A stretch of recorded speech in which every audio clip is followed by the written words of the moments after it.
First of all, good morning. Emergencies can happen at any time, and you need to be ready to respond. It could be something from a simple cut from a kitchen knife to a broken limb. Making a homemade first aid kit is a great way to prepare for those emergencies that happen. I have my first aid certification, and I have made many homemade first aid kits in my lifetime, and I have found that actually they're much cheaper than pre-made ones. So I'm going to show you 3 easy steps to create one. Your first is going to be you're going to gather your supplies. Then I'm going to tell you how to group your supplies and label them in order for it to be more efficient.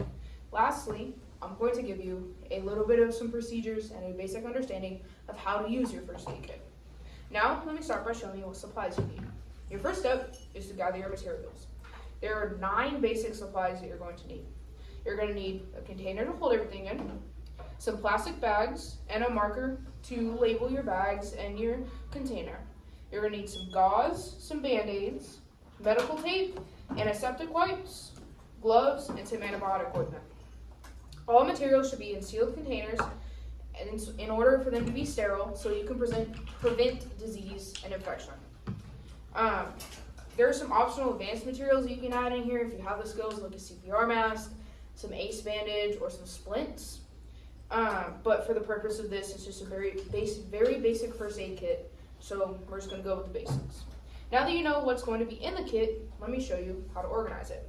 You're going to have supplies in 2 designated bags, your wound care and your cleaning and sterilizing bag. So your first group is going to be the group to stop bleeding. In here, you're going to have some band-aids, some gauze, some medical tape, and things like that in order to make sure that you can stop bleeding and basically, stop bleeding. So your second group is going to be your protective equipment to protect you and the person that you're treating, and is going to be also your cleaning stuff, and then add some antibiotic ointment for a minor cut or something afterwards to be able to help it heal. So we're going to put all that stuff into this bag.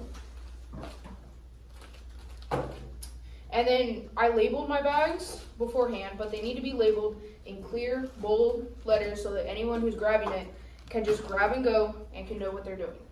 You're also going to need to label your container very clearly so that someone knows that's a first aid kit, because it's not necessarily in a traditional first aid kit box. Now, you're well on your way to creating a first aid kit that can save lives.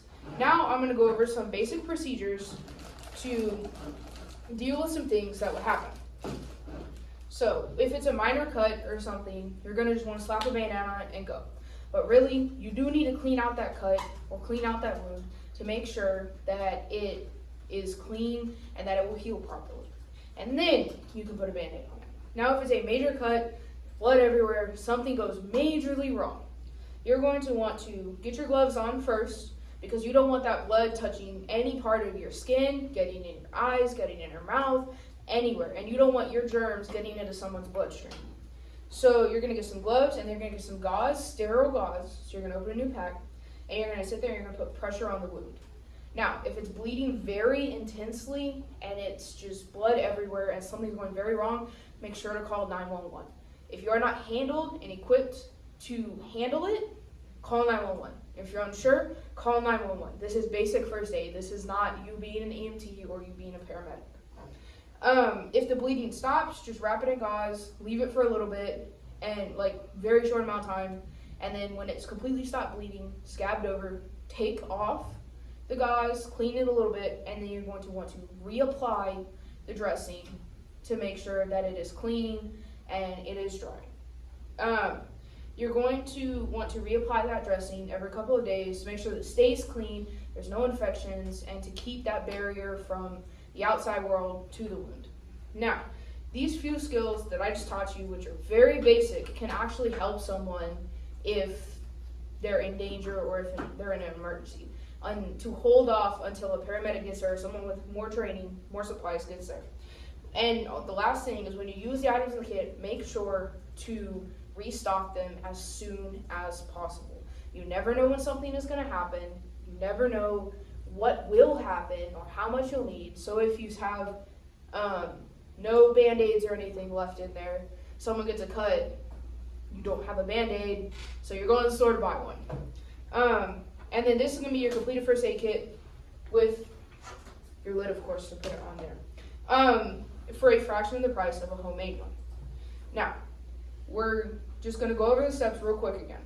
First, you're gonna get your supplies, then you're gonna organize it and label it.